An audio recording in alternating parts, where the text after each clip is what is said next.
My name's Dr. Louis Gross. I'm a holistic dentist in Tribeca, New York. On behalf of the IAOMT, I'd like to present the Alkaline Oral Cleanse, a protocol for balancing the oral microbiome. We all know as dentists that a neutral pH is considered the ideal pH, but it is my belief that a slightly alkaline pH is better to promote a better health. And the way to achieve that is to have your patients go on an oral cleanse. We all consider going on cleanses a way to improve our health, but have you ever considered an oral cleanse? The ADA's position is that fluoride is the best way to prevent tooth decay. They also recommend generally aggressive restorative dentistry as a way to prevent tooth decay. But might there be a better way to do this, such as COMBRA risk analysis, helping your patients through diet and lifestyle choices? The ADA generally recommends fluoride-based products, but for those products and other minerals to remineralize their teeth, they work better in an alkaline environment. In an acidic environment, minerals are leached out of the teeth. So rather than killing the bacteria, what we're considering is the best way to achieve natural health is to balance the microbiome of the mouth. Erosion, dental erosion, is the permanent loss of tooth enamel. This can occur for both intrinsic and extrinsic factors. If you look at this picture, many of us know that these class 5 lesions come from acidic erosion in the mouth. Abrasion and occlusion may also be factors, but once the dentin, or the softer part of the tooth, is exposed, if the mouth is constantly exposed to acidic environment, it's going to create even more erosion to those areas. Intrinsic factors that might increase acidity are GERD, anorexia, alcohol abuse, pregnancy, and a lot of the medications that we use. There's a condition called rumination disorder where people don't chew their food properly and have to chew it multiple times. This brings acid into the mouth. Many of my medical friends tell me their most common condition they treat is GERD, yet we as dentists fail to even ask our patients whether they have those conditions. Of course, if they do suffer from acid reflux, there are things they can do at night to improve that. And we as dentists should be involved in diagnosing and querying our patients if they have acid reflux, because it does come back at night and erode their teeth. Extrinsic factors can be things like acidic drinks, carbonated drinks. Any of the energy drinks that we're consuming these days are a pH of about approximately 3. If you do this frequently, you're causing other erosion of your teeth. And there are many other drugs and other conditions that cause dehydration, over-the-counter drugs. So you should query your patients about their intake and see if there are alternatives. And swimmers, the chlorinated water is a problem we found that is also acidic. Ask yourself as a dentist, are you familiar with the ecological plaque hypothesis? Think of dental disease, as a germ theory versus a terrain theory. The ecological plaque hypothesis is the basis of COMBRA risk analysis and states that basically the acidic environment promotes the karyogenic bacteria that cause tooth decay. So by raising oral pH, you're promoting the good bacteria, you're balancing the microbiome. This is the key to good natural dental wellness. Really, what we are doing as dentists is doctors of the oral terrain. Maybe we should be DOTs rather than DDSs and DMDs, because we are looking to balance the microbiome of the mouth. We don't need to use alcohol or chlorine-based products that kill bacteria, but at the same time burn the delicate oral membranes. What we need to do is balance the bacteria, because there's good bacteria and there's bad bacteria. And everything is part of a flora in the mouth. So by balancing the microbiome, you add increased pH to be more alkaline is favoring the good bacteria. And there's many ways to do that.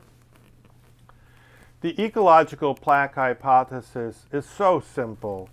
The ecological plaque hypothesis by E.D. Marsh clearly explains the basis of my theories of what I'm talking about here.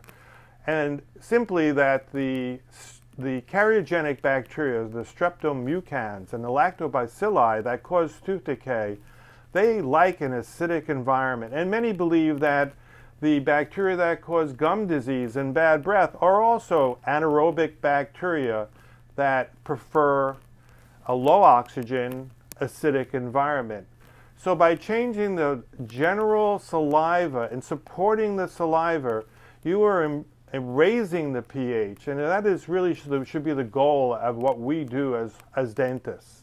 I mentioned earlier that the way to achieve this and create a sustainable program is to have your patients go on a 5-day cleanse. An oral cleanse is recommended for 5 days, but it's mainly to kickstart a patient's new wellness habits.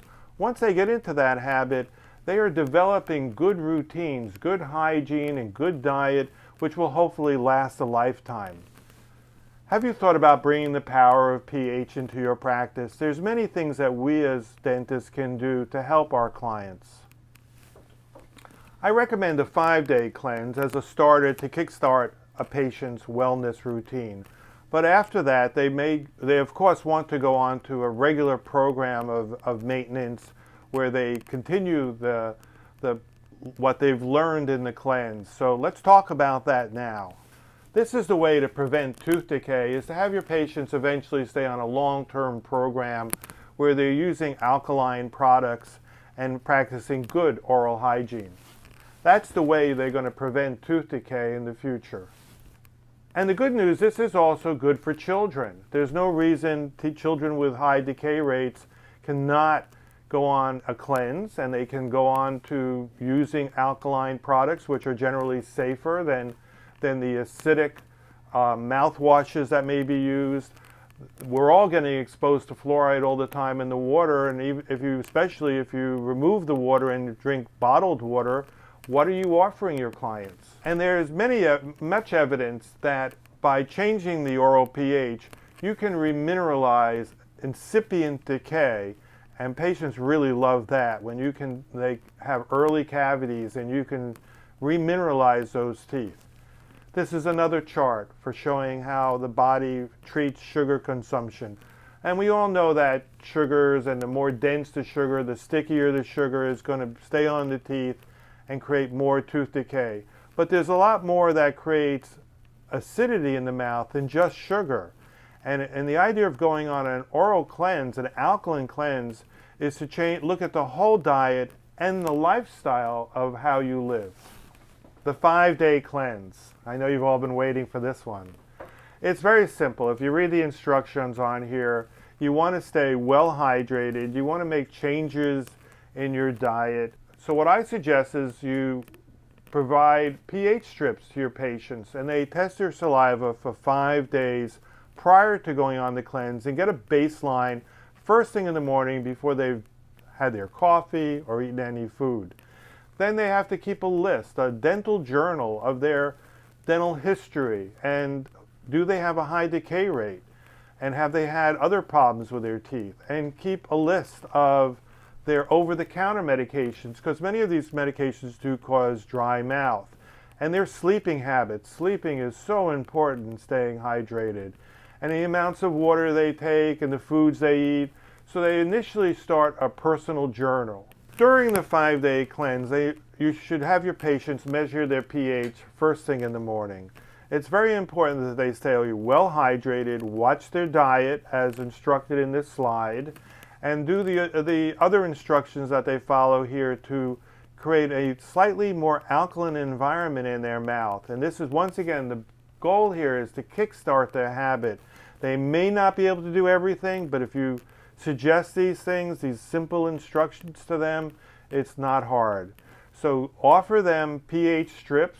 There's many brands that can be bought, or my office does provide pH strips to doctors' offices. and let them measure their pH first thing in the morning, increase their water take. I recommend alkaline water, but staying hydrated is the key. And the other thing is doing facial exercises and things like lymphatic drainage, myofunctional exercises, and salivary gland massage to help their saliva glands function. After the cleanse, if this is going to be a sustainable program, they should also keep notes and measure their pHs on occasion, see how they've held it. They should keep hydrated and keep on the dietary things. And important is to do things that they think that they can sustain. And as my dental hygienist will tell you, it's important that they get their mouths up to code. I'd like to introduce now Carl Dixon, who is a professor of hygiene at NYU Dental School. The Alkaline Oral Cleanse allows you to jumpstart all of that. So doctor, this conversation that I'm having is as if I'm having it with a patient. This is important because this is what enrolls the patient into understanding the importance of pH. And as a hygienist working with patients in private practice and teaching students how to engage patients, first thing you have to do is meet them where their needs are. And patients are talking about the effects of acid erosion in the mouth. Patients are feeling the effects of acid erosion in the mouth. Patients, thanks to the internet, are hearing all the controversy in regards to should I have fluoride or should I not have fluoride? But one of the things they are not getting is what is the fluoride doing? The fluoride is providing a buffering over the teeth. We know that as educators and professionals. It's providing a buffering to the acids. So if they're saying they're not going to do the fluoride, wouldn't it be nice to be able to offer to them an education about an alternative and then an alternative? But first the education about why the alternative is so significant and why the control of the acid is key. Saliva is the key. Saliva is the ocean that cleanses our mouths, and if we believe in the terrain theory of the mouth, you want to keep your saliva healthy. But unfortunately, as we age, saliva becomes a problem, and many people can have autoimmune diseases, they have cancer, things like this can hurt the saliva flow. And the saliva has different capabilities of buffering different foods. Osteoporosis is actually an acidic disease. And the same conditions that we're talking about that occur in the mouth occur in the body in general. Now, medical doctors will tell you that the pH of the body, the blood pH, cannot be changed because the body has to stay in homeostasis. But the blood borrows calcium and minerals from our bones in order to maintain neutral pH. Therefore, eventually you can end up with weakened bone structure, osteoporosis, and diabetes. These are acidic diseases just like we're occurring in the mouth. And unfortunately, this is becoming a bigger problem as the population gets older. Geriatric populations have tremendous problems with dry mouth, burning mouth. This is all due to lack of saliva and having had different surgeries and that cause lower saliva. And basically your saliva glands dry up like a lot of lubrication in your mouth. And we're finding that geriatric patients have root decay and many other problems that are strictly because of the acidic conditions that occur in a drier mouth. So what's the alkaline diet going to be? There are books on dental diets. There is a little confusion here, and let me make it clear that there are what's called acid-forming foods and alkaline-forming foods. So a food like lemons, which we know are acidic, are actually alkaline-forming when they go through your digestion. But other foods like milk and dairy and meats, they're going to create acid in the body. So if you have a very protein-oriented diet, and a lot of the might be called the white foods of the pastas and the potatoes, and the starches besides the sugars, those are all acid forming. So if you're high on those diets, you're creating a systemic condition. And the other big culprit here is things like alcohol. Alcohol is probably the most acidifying dietary problem that we see. But things like coffee and other dehydrating agents can be a problem too. So some of these recommendations on here you can talk to your patients about. So you're looking for alkaline foods. The traditional alkaline foods would be the lemons and the citric, but they're topically acidic to your teeth. So I'm finding a lot of the holistic nutritionists are recommending these things, that patients go on vinegar cleanses. And even when they take the vinegar or the lemon through a straw and then they rinse out with water, it's not sufficiently neutralizing the acids. So we recommend that immediately after having an acidic food like lemons, that they need to buffer that with an alkaline product. Another interesting field that you can use the alkaline cleanse is after a patient does bleaching. And we know that traditional bleaching products strip the tooth, the enamel, and if there's exposed roots, opens up the tubules, and that the minerals will go back into the teeth better and keep the teeth less sensitive after you've done a bleaching routine. So we recommend that a lot of dentists are using the products that we're going to talk about later post-bleaching, and they're also very good for pre and post oral surgery. Many of us are mainly recommending salt water. Well, what is salt water but a pH buffering ingredient? So if you use an alkaline product, it's going to promote wound healing. Now, when it gets to the big problem here we're all talking about is the COVID virus. Well, we know that the virus, just like a lot of the bacteria and other things, they also prefer acidic. That's their little niche. I've made an application to the NIH, National Institute of Health, that besides the vaccination, we should have patients do gargling and nasal irrigation with an alkaline oral cleanse product after they've been exposed to the virus when it's sitting in the posterior pharynx. And you want to get it to the posterior pharynx, so that's why the nasal irrigation is important. Now, a number of the other products that are being recommended for nasal irrigation are unfortunately too caustic for the nose. So I'm going to recommend later some products you might want to use for nasal irrigation, which will buffer the pH. Now, you can add pH to your practice very quickly, and you will find it as a great profit center. There are dental codes that can be used to bill insurance. If you look at some of these codes, many of them are covered by dental insurance. Patients are very motivated, and as I said, if you have them go through these practices, you're going to get a more motivated clientele to fix their mouths and bring it up to code. As many of you know, Dr. Louis Gross has also developed a product, Alka-White, that works very cohesively within the Alkaline Oral Cleanse. A 5-day detox for the mouth, Alka-White is easily used both in the office and at home. Effervescent tablets work effectively as both a mouthwash and toothpaste to buffer oral acidity and give the patients a clear way to connect with using the product throughout the day, thus effectively managing the constant effects of acid erosion. You can learn more about Alka-White at alkawhite.com or email us at info@alkawhite for a free sample today.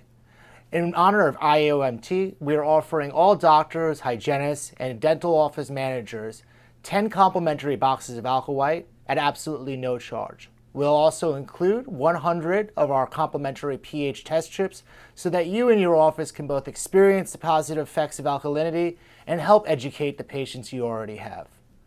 In June, we'll be launching some new products as well, and we hope you'll look forward to receiving those down the road. Thanks for checking out our presentation today, and have a great summer.